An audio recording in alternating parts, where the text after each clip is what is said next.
ஆண்டவராகிய இயேசு கிறிஸ்துவின் நாமத்தில் காலை வாழ்த்துக்கள். இன்றைய மன்னா, செவி கொடுத்து என் சத்தத்தை கேளுங்கள், நான் சொல்வதை கவனித்து கேளுங்கள். ஏசாயா 28 வசனம் 23. இந்த இடத்துல பாருங்கள், தன்னிச்சையாக அவங்க இருக்கிறாங்க. அதனால் 15ஆம் வசனத்தில் பாருங்கள், நீங்கள் மரணத்தோடே உடன்படிக்கையும் பாதாளத்தோடே ஒப்பந்தமும் பண்ணினோம். வாதை பெருக்கெடுத்து பெருவெள்ளமாய் புரண்டு வந்தாலும் எங்களை அணுகாது. நாங்கள் பொய்யை எங்கள் அடைக்கலமாக்கி மாயையின் மறைவிலே வந்து அடைந்தோம் என்கிறீர்களே. ஆதலால் கர்த்தராகிய ஆண்டவர் உரைக்கிறார், அதாவது, இதோ அஸ்திபாரமான ஒரு கல்லை நான் சீயோனிலே வைக்கிறேன், அது பரீட்சிக்கப்பட்டதும் விலையேறப்பெற்றதும் திட அஸ்திபாரம் உள்ளதுமான மூளைக்கல்லாயிருக்கும், விசுவாசிக்கிறவன் பதறமாட்டான் அப்படின்னு சொல்கிறார். யாரை பார்த்து சொல்கிறாங்கன்னா, எருசலேமில் உள்ள ஜனத்தை ஆளுகிற நிந்தனைக்காரரே, எருசலேமில் இந்த ஜனத்தை ஆளுகிற நிந்தனைக்காரர்களே என்று கூப்பிட்டு அந்த நிந்தனைக்காரர்களை பார்த்து தான் கர்த்தருடைய வார்த்தையை கேளுங்கள் என்று சொல்லி இந்த காரியம் சொல்கிறாங்க. நீங்கள் எது வந்தாலும் எங்களை ஒன்றும் செய்யாது, நாங்கள் பொய்யை அடைக்கலமாக வச்சுருக்கோம், மாயை மறைவிலிருந்து அடைந்தோன்னு சொல்கிறீங்க. ஆனால் கர்த்தராகிய ஆண்டவர் என்ன சொல்கிறாரு? அஸ்திபாரமான ஒரு கல்லை நான் சீயோனில் வைக்கிறேன், பரீட்சிக்கப்பட்டதும் விலையேறப்பட்டதுமான திட அஸ்திபாரம் உள்ளதான மூளைக்கல். நீங்கள் யார் அதை விசுவாசிக்கிறீங்களோ அவங்க பதற மாட்டீங்க. யார் அந்த மூளைக்கல்லுன்னு சொன்னால் ஆண்டவராகிய இயேசு கிறிஸ்து தான்.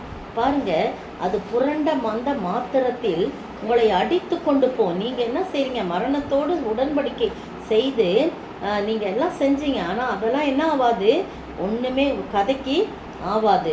நீங்கள் எல்லாமே வாதையெல்லாம் புரண்டு வந்தாலும் அதெல்லாம் ஒன்றும் பண்ணாது, உங்களை அணுகாதுன்னு சொல்கிறீங்க.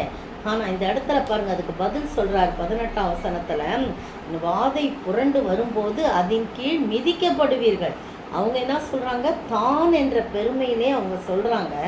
ஆனால் ஆண்டவர் சொல்கிறார், நீங்கள் மிதிக்கப்பட்டு போவீங்க, ஜலப்பிரவாகம் உங்களை அடித்து கொண்டு போகும். 17ஆம் வசனத்தில் ஜலப்பிரவாகம் உங்களை அடித்து கொண்டு போகும். பொய் என்னும் அடைக்கலத்தை வச்சுருக்கீங்களா?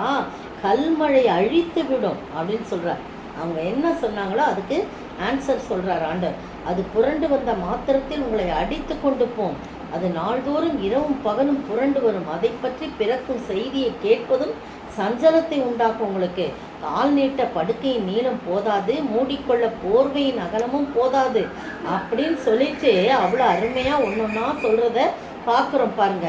அப்போ கிபியோனின் பள்ளத்தாக்கிலே கோபம் கொண்டது போல கோபம் கொள்வார் ஆண்டவர், கோபம் கொள்வார் அப்படின்னு சொல்லிட்டு, இப்பொழுதும் உங்கள் கட்டுக்குள் பலத்து போகாதபடிக்கு பரியாசம் பண்ணாதீர்கள். தேசம் அனைத்தின் மேலும் நிர்ணயிக்கப்பட்ட சங்காரத்தின் செய்தியை சேனைகளின் கர்த்தராகிய ஆண்டவராலே கேள்விப்பட்டிருக்கிறேன் என்று சொல்லி, செவி கொடுத்து என் சத்தத்தை கேளுங்க, நான் சொல்வதை கவனமாக கேளுங்க.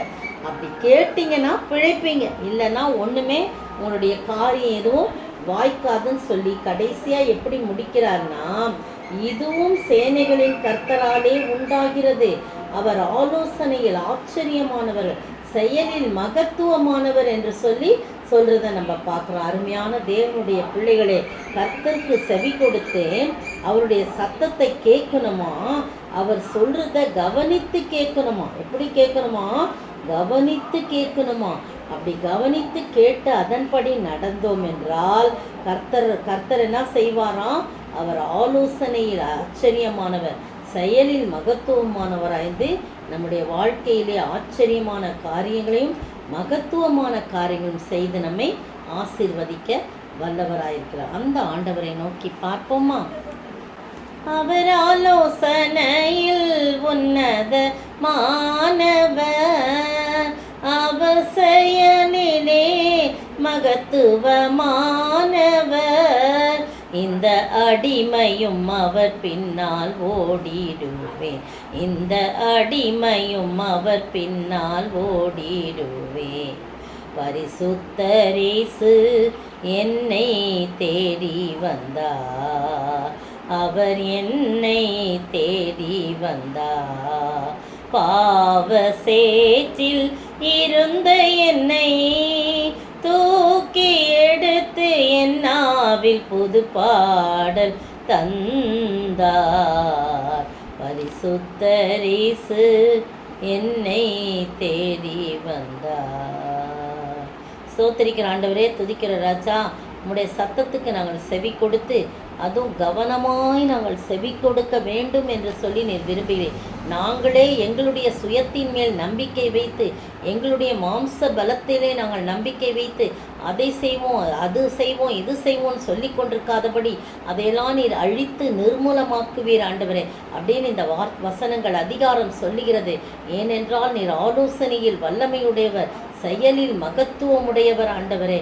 அப்படிப்பட்ட ஆண்டவரை மட்டும் நாங்கள் சார்ந்து வாழ, அதன் மூலம் வெற்றியுள்ள ஒரு வாழ்க்கை வாழ நீர் கிருபை செய்ய வேண்டும் என்று கர்த்தரும் மீட்பரும் ராஜாவாகிய இயேசு கிறிஸ்துவின் விலையேறப்பெற்ற நாமத்தில் ஜெபிக்கிறேன் பிதாவே, ஆமேன்.